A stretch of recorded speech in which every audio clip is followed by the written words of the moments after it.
এক সময় ছিল আল্লাহু আকবার আওয়াজ নাকি জঙ্গিদের স্লোগান, কথা কয় না? কিন্তু আল্লাহু আকবার জঙ্গিদের স্লোগান এটা কেউ প্রমাণ করতে পারবে না।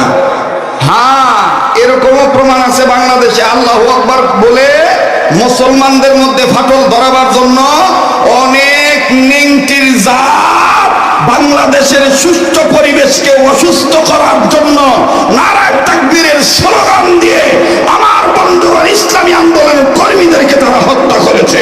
কথা বলেন ঠিক কিনা? এরকম বহু প্রমাণ আছে। আল্লাহু আকবার স্লোগান এটা জঙ্গির স্লোগান নয়। আল্লাহু আকবার এটা মুসলমানদের আল্লাহু আকবার বলতে হবে। নির্দেশ কার? বলেন কার? মহান আল্লাহর। আমি জন্মের পরে আমার কানে আল্লাহু আকবার আওয়াজ দেওয়া হয়, আমার বাচ্চাদের কানে দেওয়া হয়, আপনাদের বাচ্চাদের কানে দেওয়া হয় একজন মুসলমান হিসাবে। আবার যখন বুঝ হয়ে যায় তখন 5 বার মসজিদ থেকে আওয়াজ আসে আল্লাহু আকবার, আল্লাহু আকবার 5 ওয়াক্তে 5 বার। আমার ভাইরা 5 ওয়াক্তে অনেকবার, কিন্তু এই 5 ওয়াক্তে আমরা শুনি কিনা? বলেন শুনি কিনা? এরপরে যখন আমি মারা যাই বা আপনি মারা যাবেন বা যারা মারা গিয়েছেন তাদেরকে যখন শেষ বিদায় দেওয়া হয়, গোরস্থান নামক কবরস্থান নামক জায়গায় যখন মাটি দেওয়া হয়ে যায়, মাটি দেওয়ার আগে তখনও কিন্তু আরেকটা নামাজ, যেটা দোয়ার নামাজ, জানাজার নামাজ, এই জানাজার নামাজ পড়ার সময় আল্লাহু আকবার বলা হয় কি হয় না? আওয়াজ দিয়ে বলেন হয় কি হয় না? আমার বন্ধুগণ, তাহলে যেই দেশে আল্লাহু আকবার আওয়াজ ছিল, আছে, থাকবে, কাউকে কোনো ভয় করে আল্লাহু আকবার আওয়াজ বলা বাদ দেওয়া যাবে? হ্যাঁ, তো সামনে বাইরে একটু চুপ থাকেন তো, পিছনে বাইরা বলেন তো দেখি আল্লাহু আকবার। মোটামুটি আছে আর কি। এবার পিছনে বাইরা চুপ থাকেন, সামনের বাইরা বলেন তো আল্লাহু আকবার। এবার সামনের বাইরা পিছনের বাইরা মিলে জিলে বলেন তো আল্লাহু আকবার। এখন বলেন আল্লাহু আকবার বলতে হবে, এ ব্যাপারে দলিল কোরআনে আছে না নাই? ইয়া আইয়ুহাল মুদ্দাথির কুম ফাআনযির ওয়া রাব্বাকা ফাকাব্বির। ইয়া আইয়ুহাল মুদ্দাথির কুম ফাআনযির ওয়া রাব্বাকা ফাকাব্বির। আল্লাহ তার নবীকে আদর করে কখনো বলেছেন কম্বলওয়ালা, কখনো বলেছেন চাদরওয়ালা, কোথাও বলেছেন মুজাম্মিল, কোথাও বলেছেন মুদ্দাসসির। সুবহানাল্লাহ বলেন। আল্লাহ ডেকে বলেছেন আপনি দাঁড়ান, আপনার রবের মাহাত্ম্য ঘোষণা করেন, তাকবীর দেন।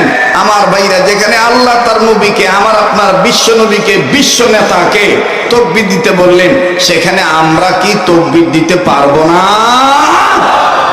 হ্যাঁ, অনেক ষড়যন্ত্র চলতেছে যে আমরা এখন সব এই স্লোগান দেব, দিয়ে আমরা ঐক্যবদ্ধ ভাবে, হ্যাঁ, দলবদ্ধ ভাবে, সংঘবদ্ধ ভাবে বাংলাদেশকে আমরা মৌলবাদী দূর করে ছাড়বো, হ্যান কারেঙ্গা তেন কারেঙ্গা।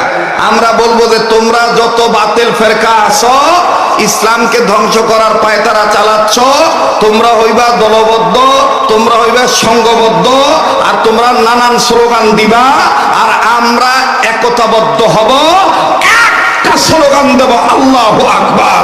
তাতে ইনশাআল্লাহ বাতিলদের মসনদ নাস্তানাবুদ হয়ে যাবে। কথা বলেন ঠিক কিনা? নারায়ে তাকবীর, নারায়ে তাকবীর।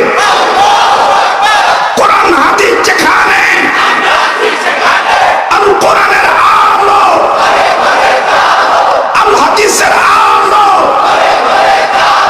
আলেম ওলামা যেখানে, নারায়ে তাকবীর, নারায়ে তাকবীর। এখন একটু পরিবেশ হয়েছে না কথা বলার? কথা কয় না? পরিবেশ হয়েছে না? আমার বন্ধুগণ, আমার ভাইরা, আল্লাহু আকবার বলা মানে কার নামের জিকির করা? আল্লাহর নামে এখনো আসতে নিতেছেন, বলেন কার নামের জিকির করা? আল্লাহ নামের জিকির করতে হবে। কোরআন এই ব্যাপারে দলিল আছে না নাই? ইয়া আইয়ুহাল্লাযীনা আমানু কুরুল্লাহ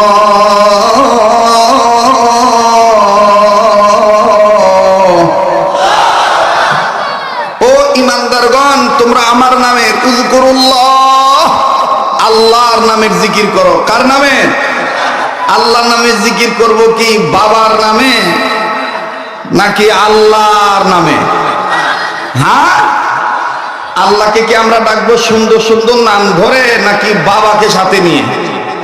হ্যাঁ, ওই ডিম দে নাকি জানি আরো বিভিন্ন আছে না। আল্লাহকে আল্লাহর সুন্দর সুন্দর নাম ধরে ডাকতে হবে। এই ব্যাপারে কোরআনে দলিল আছে না নাই?